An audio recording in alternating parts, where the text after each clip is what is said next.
मध्ये number of atoms per unit cell किती असतात? 4 असतात. प्रिव्हियस लेक्चरमध्ये बघितलं आपण. ठीक आहे. सेकंड पॉईंट पण झाला आपला. तर थर्ड पॉईंट काय आपला?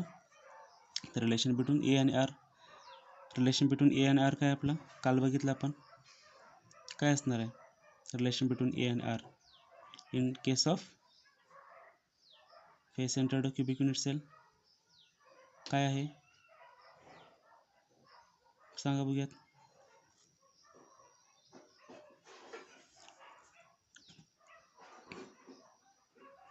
तर बघा, R is equal to √2a divide by 4 हे रिलेशन आहे. तर ते इन टर्म्स ऑफ आपण ए लिहून घेऊयात.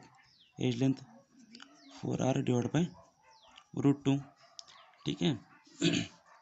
तर आता जाऊयात पॅकिंग फ्रॅक्शन काढायला. ठीक आहे. तर पॅकिंग फ्रॅक्शन म्हणजे काय असणार आपल्याला बघा. Packing fraction is nothing but काय असणार आहे? व्हॉल्यूम ऑक्युपाइड बाय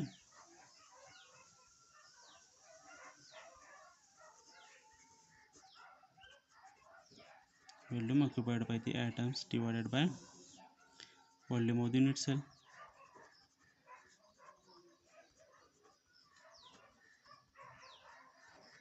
बरोबर आहे. तर व्हॉल्यूम ऑफ द ॲटम कसं काढणार? Volume occupied by the atoms कसं काढणार आहे बघा. आता एक तर हा क्युबिक युनिट सेल आहे.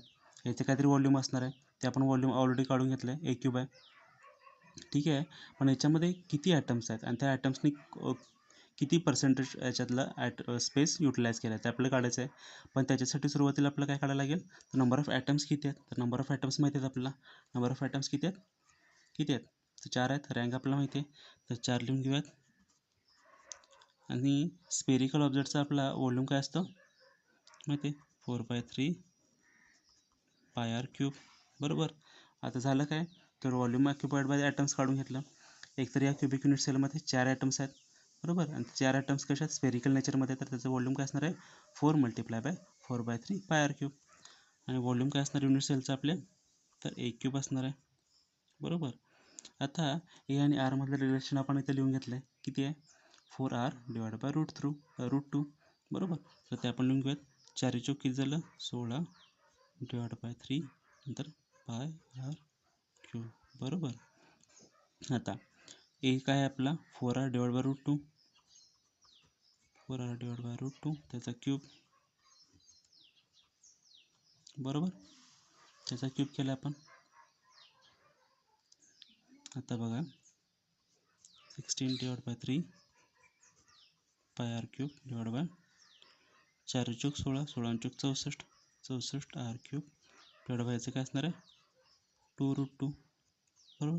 2√2 कसाला? मगासारखंच बघा आपल्याला 2√2चा क्यूब आहे. बरोबर. तो असा 3 वेळा आपण रिपीट करणार आहे. √2 मल्टिप्लाय बाय √2 मल्टिप्लाय बाय √2. √2 काय झाला? 2 झाला. उरलेला √2 असंच लिहिलं आपण. ठीक आहे. आता बघा याला आपण सिम्प्लिफाय करून घेऊयात. 16/3 πr cube multiply by 2√2 divide by 64 r cube. बरोबर. r क्यूबला r क्यूब गेलं ना. 16 चौक 64 बेदुनी 4. बघा म्हणजेच काय होलं? √2/6 × π. बरोबर ना. आता √2/6 × π. बरोबर. तर आता √2 मल्टिप्लाय बाय 3.14 डिवाइड बाय 6 याचं किती येते बघा. तुम्ही कॅल्क्युलेट करून सांगा किती येते? 0.74. बरोबर. आणि आता आपण पॅकिंग इफिशियन्सी कशी काढणार आहोत माहिती आहे. पॅकिंग इफिशियन्सी कसं काढतो आपण? पॅकिंग इफिशियन्सी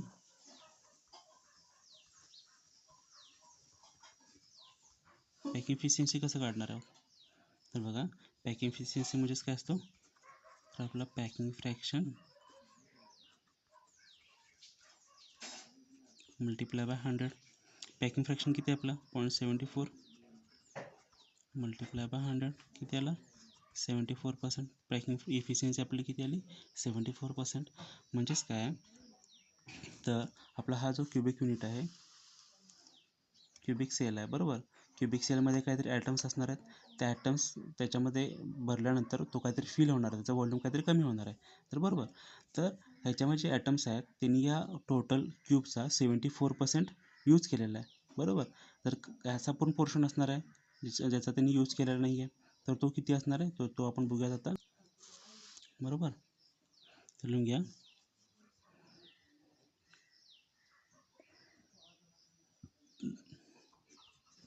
द स्पेस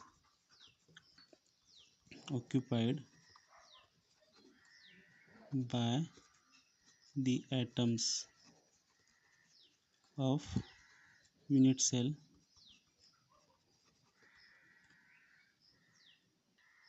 तर बघा, the space occupied by the atoms of the unit cell किती आहे, तर 74% आहे.